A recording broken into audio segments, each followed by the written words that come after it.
Hi friends, Prepared Suburbanite here. Generators, power outages, brownouts, blackouts.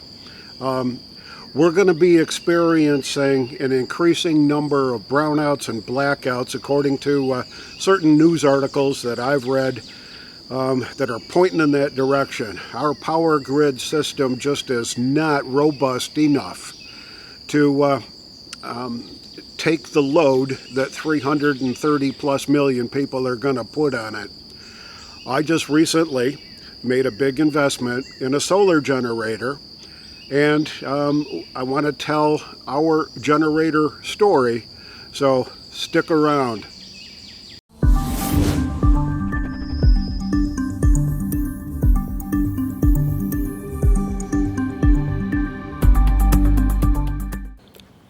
Hiya friends, Prepared Suburbanite here. We taking it easy on a hot summer day, almost summer, not quite. Today is June 6th, and we wanted to talk a little bit about generators. We've got a whole house Generac 20 kilowatt generator that's plenty big enough to do the whole house. The air conditioning, the heater, the HVAC thing, all the appliances, freezers and refrigerators, and the stove and televisions and computers and you name it. It's a beast. We got it, best we can remember is that we got it in the fall of 2013, just about the time, maybe a couple of months before we officially retired. And I'm going to let Mrs. Prep Sub talk to you about what her motivation was for pushing me to get that whole house generator from Generac. Well, the situation is that Armakin was out of town. We had a big ice storm, so my daughters and I all stayed here at the house with their children. So we had 5 children under 4 years old for almost 2 weeks with no electricity, and the kids were delightful, really, but it was a challenge to keep them warm and to keep them entertained 24 hours a day. Well, 17 hours a day, and the rest of the time they were sleeping, but keeping them covered at night was also an issue. So it took me, I hate to say this, but it took me 2 days before I realized that I had a gas water heater, so I still had hot water. We just tried to conserve all the water, so I didn't try to run it for very long, and then eventually I realized we did have it. But that was such a blessing. But we still had no electricity. I also got very sick during that time, which was not helpful. So I vowed that I would never have to go through something like that again. And North Carolina has a lot of ice storms. We haven't had any in several years, but I just did not ever want to have to deal with that. And although that whole house generator was probably way more money than we needed to spend, it gives me peace of mind. And he shouldn't say, happy wife, happy life. It's a happy couple. We'll enjoy each other forever. But anyway, and we'll be glad that we have that when we need it. But hopefully we'll never need it again. It still was a worthwhile investment for me. So we've had it almost 10 years now.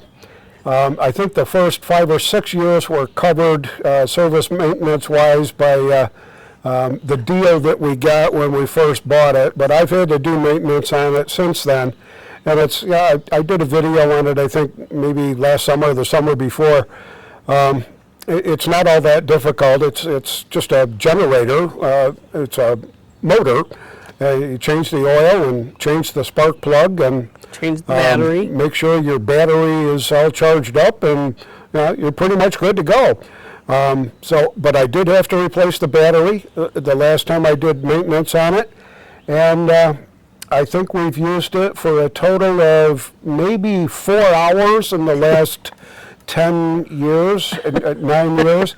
So, yeah, if you divide the years by the cost, it's economically didn't come out to where I thought it would be. Yet. Yet. We haven't used it all that much. There's maybe 6-8 months ago we had about 3 hours, maybe 4 hours of power outage due to a storm around here, and I noticed that our natural gas bill the following month was at least 50 or 60% more than it normally is. So it does cost a lot to run, and it doesn't run forever. I think we may be good to run that thing for 48 hours, maybe 60 hours. Then you got to shut it down, run a maintenance check on it, maybe change the oil, that kind of stuff, let it cool down, start it back up and all that. So a whole house generator, if you live in an environment where you're frequently losing power on a big way, they're probably worthwhile. That was happening to us here up until we bought the generator, and then everything's been pretty much fine since then. The local energy company did an awful lot of work burying electric cables and upgrading the infrastructure in this area. So I think it paid off for them, certainly not for the investment in our generator. So a few years ago, we picked up 2 Champion generators, portable gas deals, inverter generators that we could use when we had our cabin up in the woods up north, which we have since sold. But we used it up there to give us power. The way the Champion generator, inverter generators work is you can buy a separate panel and hook them together in parallel so that you can run 2,000 kilowatt generators together and get a full 4,000, so you can really run big appliances, freezers and refrigerators and stuff like that. I'd be lost without them. They came in so handy when we were building our shed up there in the wilderness, and I do keep them well maintained. Every 6 or 8 weeks or so, I'll bring them out, fire them up, let them run for 10 or 15 minutes, and they start so easily. They seem to do a really good job. The most recent investment that we made was this EcoFlow 1600. It's a solar generator that you can certainly charge up using regular electric stuff, and I'll talk about the unboxing and getting it all ready here. We ordered it a couple of weeks ago from Wellbots and picked up I think a 15% coupon deal. So the solar generator itself was just over $1,000, and with the 15% off, took it down just below $900, and then got free shipping and stuff like that. So they shipped it out very quickly. They used FedEx, and FedEx said that they tried to deliver it on Thursday, but we weren't home, but we were. And then they tried to deliver it on Friday, but we weren't home, but we were. And then they put it on the truck and said, yeah, we're going to deliver it Saturday. And by God, right around 5 or 5:30 or so, the FedEx truck showed up, and the guy handed it to me, and I signed off on it, and there we go. So I opened it up today, took it out of the shipping container, the box that it came in, and went through all the materials that came with it and all the accessories, and plugged it in, getting it charged up. And I think I started right around 130 or 135, something like that, with the plug-in, and it's now 3:06 and it's done. So in less than 2 hours, it's fully charged. Now, it was partially charged when it came out of the box, and the manufacturer recommends that you charge it to full before you go to use it, and that's what we did. So the next test that I want to do, and part of the advice that I have given to you on this channel that I needed to follow myself, as I can remember saying, if you've got a few extra bucks in the bank, that now's the time to invest it in your preps. And that's what we did. We were a little bit ahead of the game, probably because we don't go anywhere anymore, because the gas is so high. So we saved all that money by not going anywhere, and bought that generator, the solar generator from EcoFlow, and we picked up a Frigidaire upright freezer. Now, we like upright freezers better than chest freezers.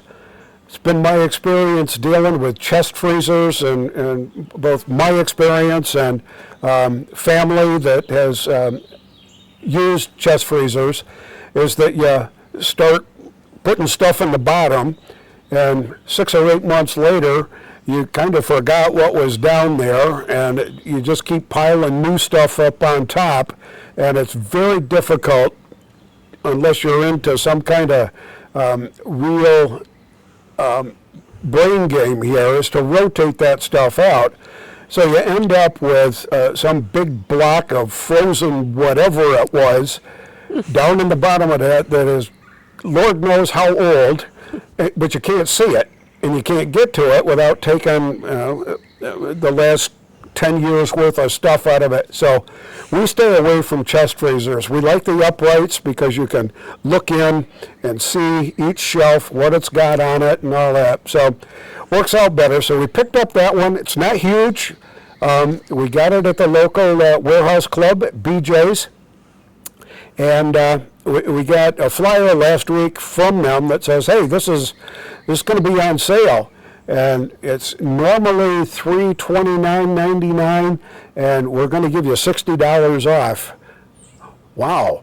So that takes it like down to $369 or $269, $279, something like that. So we loaded up the trailer, and off we went. Got there, found a cart, found the freezer, loaded it on the cart, took it up to the check-in, and they checked us out, and I said, well, where's the $60? And the girl looked at us like we were from a different planet, and we showed her the ad that we took with us and said, see, it's right there. And she went and got the boss. Boss came over and said, oh, the sale doesn't begin until tomorrow. Not good until the 7th. And I said, can you override? And she said, watch this. She just started clicking keys on the keyboard. All of a sudden, we got the $60 off. Happy as a lark.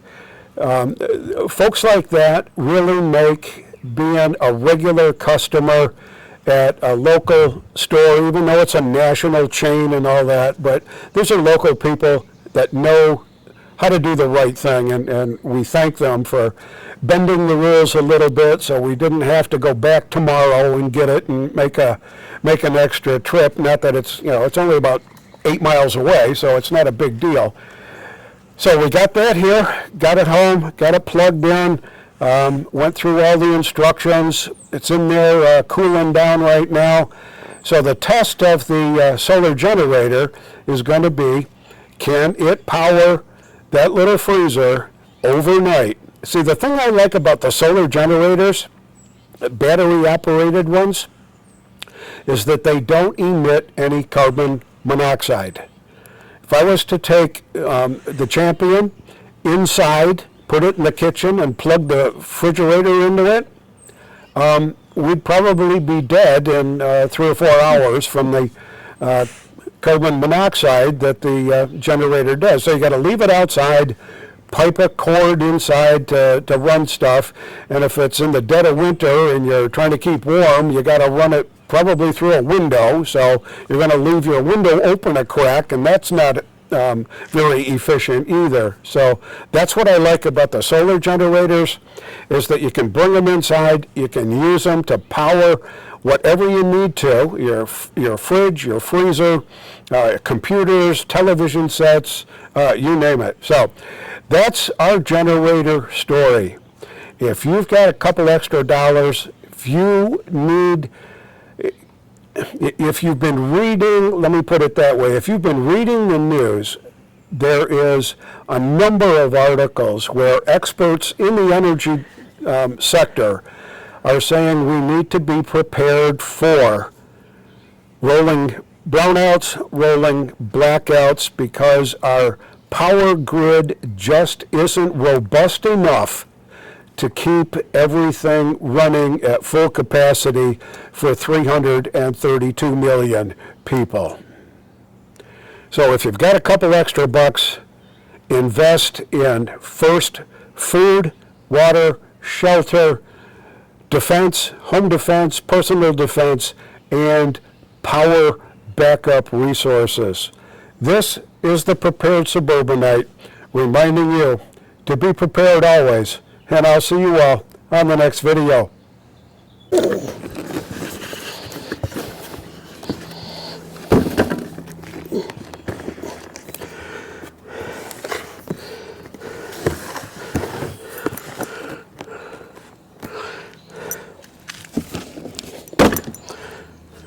Well, that was a pain in the ass.